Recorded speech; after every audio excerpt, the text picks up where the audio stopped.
This show is brought to you in part by viewers like you who joined a Patreon or become YouTube members. Thank you. And if you could, hit the like button and subscribe if you want more Browns-focused content.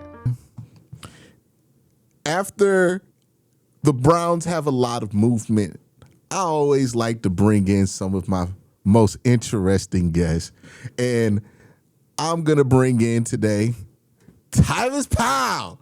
All right, always with the Guardians cap on.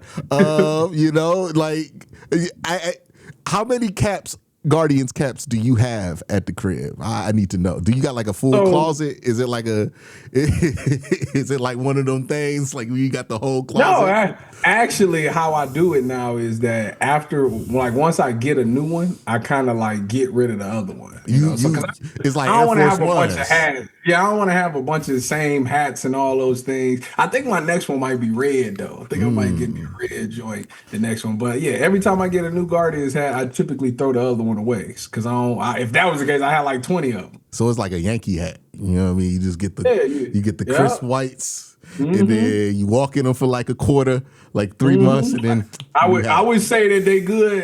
It's good for a quarter, so a season. Every 4 months, you got to re-up. Every four are these snapbacks and like fitteds? This is a snapback right here. This is a snapback. You be running through them in 3 months? Yeah, 3 months. I wear it every day. I wear the hat every day. Would you be doing like full workouts in the hat?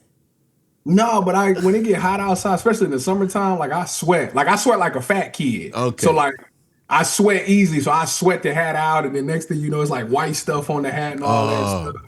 Yeah, so it's like I gotta get a new one. No, all you gotta do is throw that hat in some Tide and some water, let it sit for about an hour. You gonna be good. I feel like my wife tried to wash my hat before, and it just didn't. You probably threw it in the machine or did the dishwasher. Nah. I'm telling you, just put that in some water, some detergent, let it sit for an hour. It'll get all that sweat out. You know what? I'm gonna try this one. And when this one start going bad, I'm gonna try this one. Yeah, just give me 10% of the savings, and I'll let you do it. You know what? I'm gonna shout. We need to shout out one of these companies so you get Tide. Shout out to Tide. Give my boy a promo code and give him a percentage. Yeah, that's what I'm talking about. Tide code worst take. You know what I mean? But we got TYVIS on today. We're gonna talk about a couple of things throughout this week. But the first thing I want to kind of talk about is the quarterback position, because the Browns, as of right now, recording this video, it's March 12th, they spent some money on the offensive line. They went out, They got, at the very least, 3 starters. In Elton Jenkins, they got, Zion Johnson and Tevin Jenkins. And then Titus Howard, right, who they just introduced. Yeah. So they have been aggressive in their approach on the offensive line. I imagine they're still going to draft some guys on the offensive line. There's going to be movement there. Nothing really at wide receiver so far, but we'll see. I think they're probably plotting a trade or trying to see if a trade can come available. Owners' meeting is going to be really interesting. Quarterback room, I think, is the kind of – there's so many different debates people can have about the quarterback room right now. Yeah. Who's in the competition, who's not.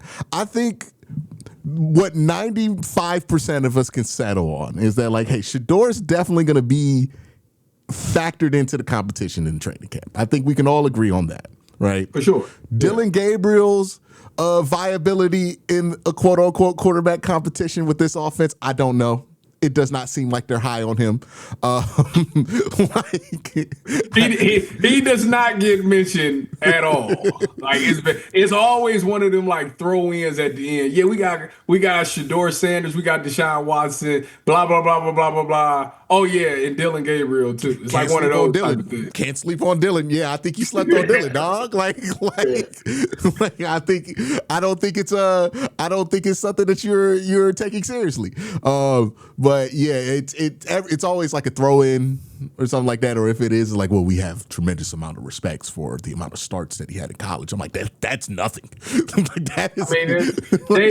Essentially everybody kind of said when they drafted him, you were drafting your backup quarterback. So like fits everything about a backup quarterback. If one of your starters were to go down and you had to get through a game, he's perfect for that. And And that's fair. That's fine. Ain't nothing wrong with that. Obviously, if you want to be the greatest to ever do it, it's a problem with it. But you can play a long time in the league by being a backup quarterback, and he fits that mold. And look, whenever there's a head coach change, there's going to be people who were favored by the last coaching staff that not going to be favored no more, and there are going to be people who weren't favored who might be favored more. Right? There's always that dynamic change. I don't think I don't think they tried to hide it. Right? Kevin was the one that was high on Dylan Gabriel. If we have questions about that, he just went and signed the original version of Dylan Gabriel. Right? He went from like the little Pringle half can to the full size. Like he went got him the original recipe, right? 12 spices and herbs. He got the original. With Tua Tagovailoa, that's what he was aiming for with Dylan Gabriel. So Dylan's kind of in this situation. I think it happened to Zach Zinter a couple years ago when he was drafted, the offensive line coach that was there, Andy Dickerson. Then he's not there. Like 3 weeks into the season, and the plan for Zach Zinter gets lost. Right, this happens. Especially with picks that aren't first, second rounders, where there's that incentive to be like, hey, we got to make this work. Dylan seems like a candidate to be lost in the shuffle. Deshaun Watson, there are varying levels of confidence in Deshaun Watson. Some people feel like he's going to be healthy. That's half the battle with him. I mean, honestly, with Deshaun, like, is it there? Sure, it seems like it could potentially be there. We just haven't seen it. We haven't seen it. And granted, it could be the play calling. It could be that because every quarterback under Kevin outside of Joe Flacco in 2023 kind of all looked the same. They all was throwing at the line of scrimmage, not really pushing the ball down the field. So that's a part of it. Deshaun might be better suited for a Todd Monken. Thing is, we need Deshaun's shoulder has to show that he can still throw the ball and have some zip on it, and obviously the mobility with the Achilles. Those two things, if those two things are healthy, it could make it a really good competition between him and Shedeur. Only thing I will say, it looked different when Jameis Winston was out there in 2024 compared to him. It did. It looked very different compared. But who was the play caller? That's what I'm saying. So, like, the whole theory is like, oh, well, the play caller or that, the offense. It's like, well, he had Ken Dorsey in 24. It looked the same. I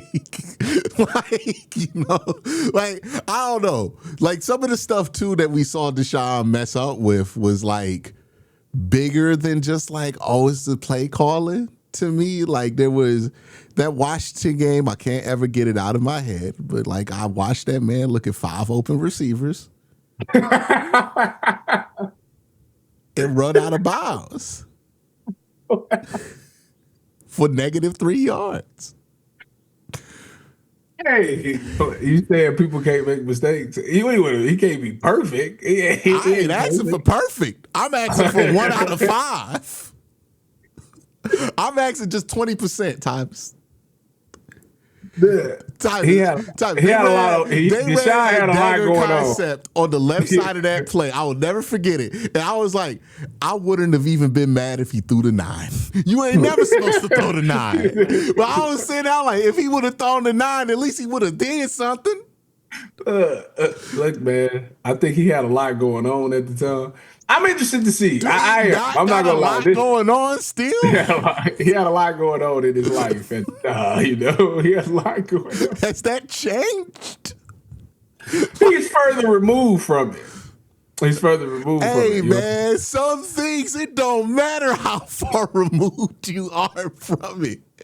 Like, dude, it can happen. It can happen. Okay, here's what I'm saying though. I gotta see it first. I'm not betting my house on it. I would say, like, it could happen, but like 2% chance it happens. Like, at best, sure. 2%. Sure. I think that's fair, right? My only thing is like, hey man, we gotta treat it like it's 2% chance. Like, no other 2% chance, and we just like, yeah, it's fine being quarterback 2.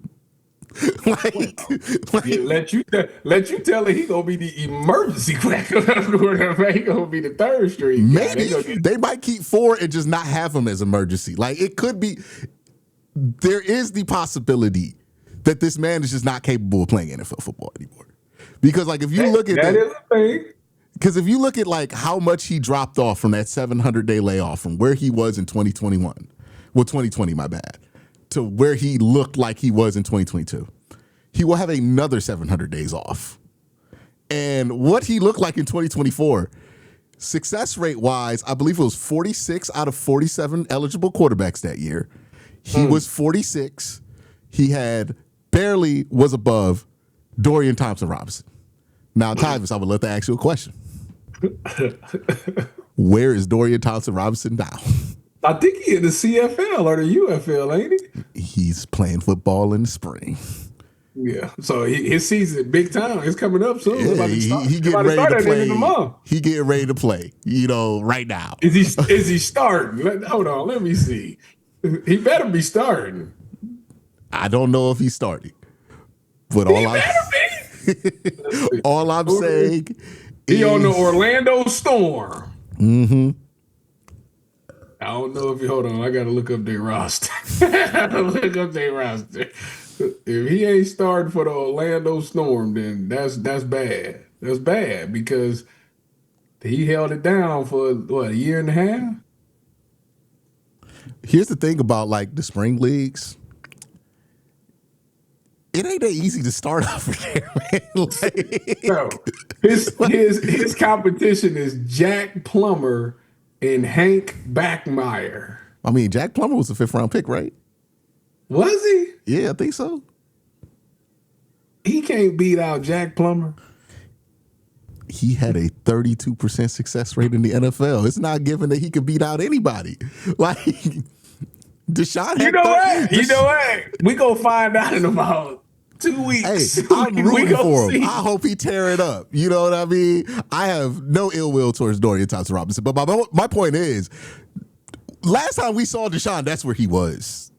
And if there is a fall off from that, oh, it's over with. He might as well pull up a chair and come on, hop on this podcast. He might be with us. You know what I mean? If it's any further than what it been, and it don't go up. We are betting for an improvement on a player who has not shown improvement. Maybe you can argue there was some improvement from 2022 to 2023. But to be fair to him, the only quarterback succeeded was Joe Flacco. Jameis Winston was more successful than him. True. That's it. And first of all, Jameis fell off a cliff. Jameis was better than him for like... Fell off a cliff, Jameis was still better than Deshaun Watson. 3 games. It was like 3 games. Fell off a cliff, Jameis Winston was still better than Deshaun Watson. Was he really? Maybe I'm misremembering. He wasn't that bad. You want to go back and watch it? We could. Look, it was bad. If you got the time, we could do this on the channel. We could go back and watch it together. Okay. What game was that bad? Washington. We could watch Washington together. What year? What year are you talking about? Is 2024 after the shoulder, or was this? This is after the shoulder. Yeah, no. The one he had a decent game. His in 2022, I think, against Washington. But no, I'm talking about his last game versus Washington. Hold on, let me look it up right quick. I just want to look up the box stats. Hold on. It was 34 to 13. Mm-hmm. I believe Carson Wentz was the quarterback for the Washington Commanders. Deshaun Watson was 15 of 28, 125 yards, 1 touchdown, no picks, 7 sacks. Look, that's not a stellar stat line, but TYVIS, when I show you that tape. That ain't enough. That ain't telling the true story, huh?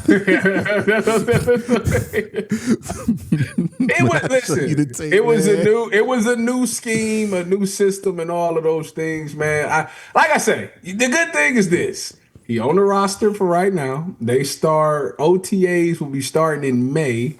So he'll be out there, and we gonna see. He got all the chance in the world he going up. It's probably gonna be him versus Shador, unless they bring in some other outside guy, which I do fully expect them to do. You usually want to have 4 quarterbacks on the roster when you go into OTAs or training camp, so I expect somebody to be there. But I truly think, depending on who the other guy is that they bring in, we got Deshaun versus Shador, and I lean more towards Shador winning that battle, but Deshaun Watson mentality, he might see the game better. He might understand Tom Monken's offense a little bit better, and that could give him a leg up in this thing. Ultimately, it's gonna come down who makes the best plays. I really don't think he's real competition for Shador. I think Shador's at this point. Like, and look, he's slated to be the starter. I mean, they operating as if he's going to be the starting quarterback this season. We'll see. I think they're going to introduce competition. I don't think I have a hard time believing that they're actually buying what they're trying to sell to the public right now about Deshaun Watson. I do too. I do. I do too. Straight up, I don't think. I mean, if you want to play that game right now, we can play that game and say, yeah, sure. But I think they may draft one. They may take a flyer on one of these guys who you don't like, because you don't like none of them. I, on the other hand, believe that there is talent there, and in the right system, you might can find something. That's all I'm saying. All right, look, this is the point of this video. We have differing viewpoints on this quarterback room. I want you to convince me to feel more optimistic about where we are quarterback-wise. Now, Deshaun Watson is one debate that we can have. I have exhausted my hope of that man. The thing about Deshaun is what is the reason for playing Deshaun this season? Like, what ultimately are you looking to get out? Because let's say he go out there and ball out, are you gonna pay him? Well, no, they got a poison pill in his contract. They got to cut him after this year. That's what I'm saying. So, there is no point of playing him, like starting him in the season. It just doesn't make sense. I mean, that's why I don't think he's legitimately a part of the quarterback competition. I'm just gonna be honest with you. Or that amongst many other things, TYVIS. I'm just saying, there is no point. If he goes out there and ball, you ain't paying him again. So that's dead. Mm-hmm. You wasting Shador's time or Dylan's time or whoever the other guy could potentially be. So to me, I don't see the probability of Deshaun. Here's the other thing: the probability of Deshaun Watson being good enough at football to not make you more intrigued on literally anything else in the roster, I find to be very low. Low enough to where you should treat it as a surprise if it happens. But if you're going into the season being like, well, maybe Deshaun shows us something, I think you're getting into a situation where it could be week 12 and you're signing a quarterback off the street and telling yourself you might start. And that's where I don't want to be. Okay? I would love some buffer between that. Because my concern right now is, look, best case scenario for everybody, they'll get 17 games of quarterback play, right? But we don't live in best case scenario for quarterback. That's not where the Browns are. So I have to look at the worst case scenario. I worry, look, think about it like this for me. When Shador threw a crossbody interception up 3 in the fourth quarter against the Buffalo Bills. Oh, the Bills. Okay. Yes. He also did this against the Tennessee Titans. But up 3 against the Buffalo Bills, right? Threw a pretty bad interception. We all watched it, called it bad at the time. And we weren't really tripping because it's the end of the season. Our playoff hopes are gone. It's a young guy. It's a young guy. This is what this part of the season's for. He's a rookie. All of that stuff is there. All right, we ain't gonna trip that much about it, right? We'll point it out, say you can't do that, but it's not gonna be a big thing. Mm-hmm. He throw that same interception in that same exact situation in week 2. It's a different bill. It's a different thing. It's a different thing. Shador? Yes. It's not early in the season. Are you talking about this year or last year? I'm talking about this year. If he was a rookie, okay, yeah, rookie pains. You get your first. Wait a minute. If he throws that same pick this year in week 2, yeah, And you're in that same situation. It won't be an uproar. It will. What it will do is the panic level, not hitting the button, but they hovering. A lot of people might hover. This is. I don't think you're hitting it yet. Yeah, because it's like one interception. He did that. He's done that before. Yeah. We've seen it. Yeah. Depending on how he played in game one, you know, like it still might be a little bit of that still in his system. Yeah. This could potentially be the last of it. So you ain't hitting it, but you definitely got your hand like this. That's an excellent point, right? So one ain't gonna do it. I'm not saying one interception gonna do it, but you throw that kind of interception, it's like, Now there have been other times where the Browns in field goal range, they could use the points. Shador takes a bad sack. Again, rookie year, okay, he'll fix that. That happens in week 3. It costs you a game again. Now you thinking about it, right? What that put us in? We 1 and 2 or 0 and 3? I need to know. I mean, like it could easily be 0 and 3, right? I don't know what the schedule looks like, right? I don't want to predict what the schedule gonna look like or anything like that. But my point here is, it is so much easier to get benched when these games matter. Yeah. To get taken off the field. And if we roll into the season with this as our quarterback room, what happens if we get to that point in week 5? Like we did with Joe Flacco. It ain't gonna be number 4. I'm gonna tell you that. I know that that's where this is headed. It's gonna be Dylan Gabriel. And how long you think Dylan Gabriel gonna be out there? Depends on what he look like. This is a very dangerous thing that we are playing with. Okay? Are you insinuating that you don't trust none of these quarterbacks on the roster? I am saying that we have to at least entertain that a worst case scenario is possible. Because wait a minute. Hold on. Wait, Q. Wait. Before you go on. Isn't that the point of this season? No. To find out. No, yes, it is. Well, no. Yes, it is. It is to find out if Shador is good or not. I thought you were saying tanking. I don't think the point of this season. No. Not tanking. No. You got to play Shador because you need to know if he is the answer or not. We need to know that. I don't think that is the point. Browns. I told you, this fan base is divided. Yeah. It's been divided. That's part of the problem, too. We got 2 quarterbacks that split this dang fan base up between Deshaun Watson and now Shador. We just been too divided. Joe Flacco was the only one that could bring everybody together, and he gone. But we need to know because we need to get everybody on the same page. I get your point. Is he the guy or is he not? I get your point from our perspective. Like, I would love to know, right? You would love to know. I don't think the Browns are going into this season, respectfully, thinking that the point of this entire year is to see if they hit on a 5th round pick from last year. I think it is. I can't imagine. It's ludicrous as that sounds. If that is the goal of the season. And look, I like Andrew Berry. He got to go. Ludicrous. He got to go. I'm sorry. That's fireable, bro. Like that is. How is that fireable?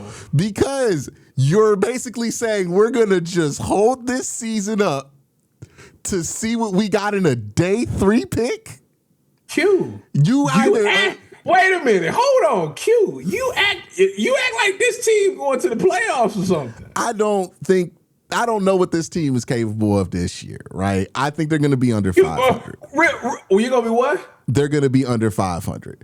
But so what are you talking about, dear? So what difference does it make? You can't build a culture in that locker room if you're playing a quarterback. Like, let's say we get to a point where like Shador is playing bad enough to where you would normally bench a quarterback in this situation, but the Browns want to see what they have in Shador so they continue to play. No. If he's playing that bad, you have no choice but to bench. Okay, because the way you made it sound was I think you pulling the plug the whole year no matter what. No.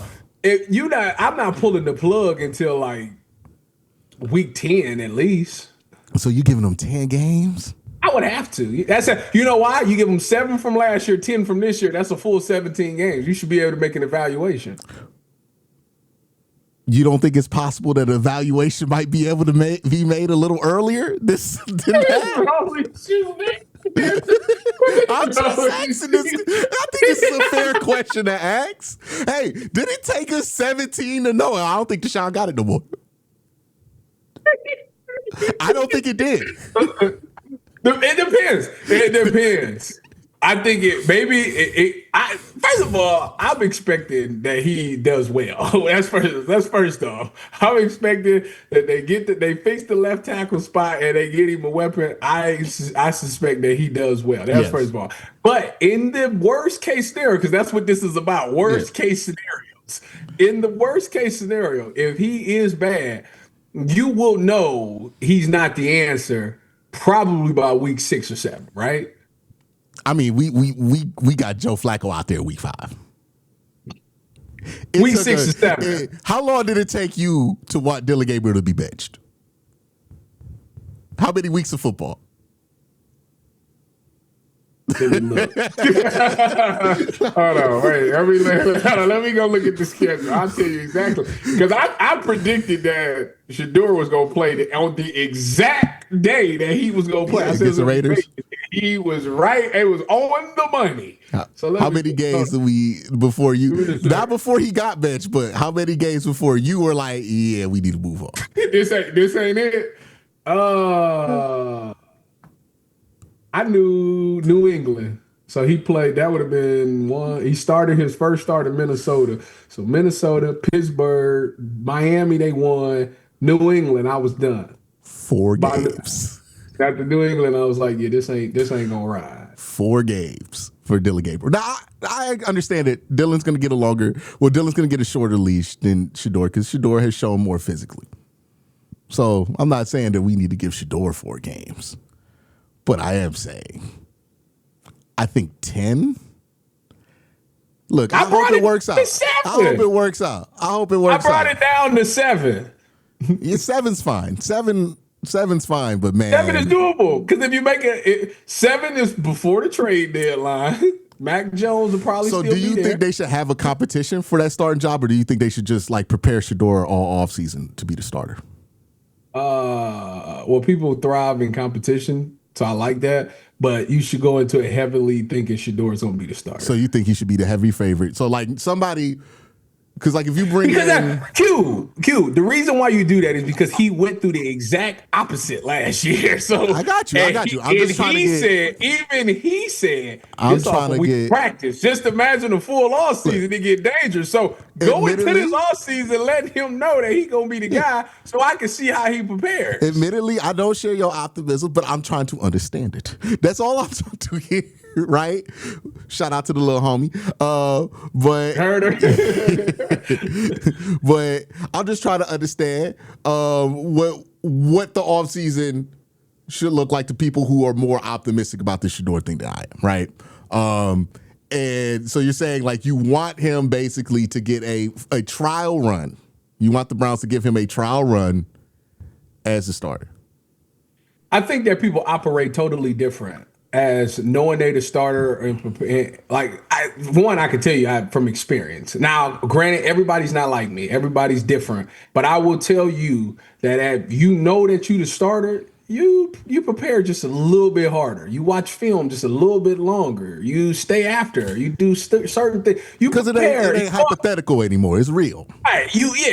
They're dependent on me. I am the guy. Mm-hmm. They're listening to me. I have the voice of the locker room, all of those things. So you typically go about things totally different. With him, it's not crazy to think that I was on practice squad, Q. You think when I was on practice squad, you think once 3:30 hit and it was time to leave, do you think I watched tape when I left that building?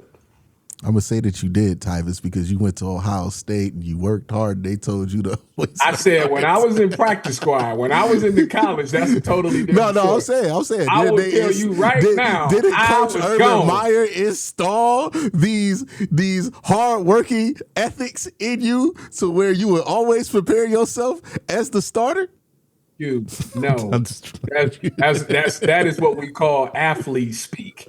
Yeah, I always prepare like I'm the starter. That's cap. That's cap. No, you don't. So you think that you saw enough in Shedeur last year that you feel like giving him that opportunity where he can take that step and try to lead the team and know that he's going to be the starter, know that the guys are going to be depending on him, that can be enough to spur him into hopefully being a starting quality quarterback. And I would guess that you feel like that's the Browns' best bet at being able to find that. Like there's no how much more of a better bet do you think that strategy is for the Browns finding that than what else is available right now? Like, do you think it's significantly better or do you think it's just slightly better? I mean, the only quarterback that I think people would feel a little bit better about would be Kyler Murray, right? Because you're signing him for nothing. He's had experience when he's played. His quarterback ratings has been pretty good. He's took his team to a playoff game before. Like you're not doing Anthony Richardson, Mac Jones. I guess. They're asking for like a first. Yeah, so that's probably off the table.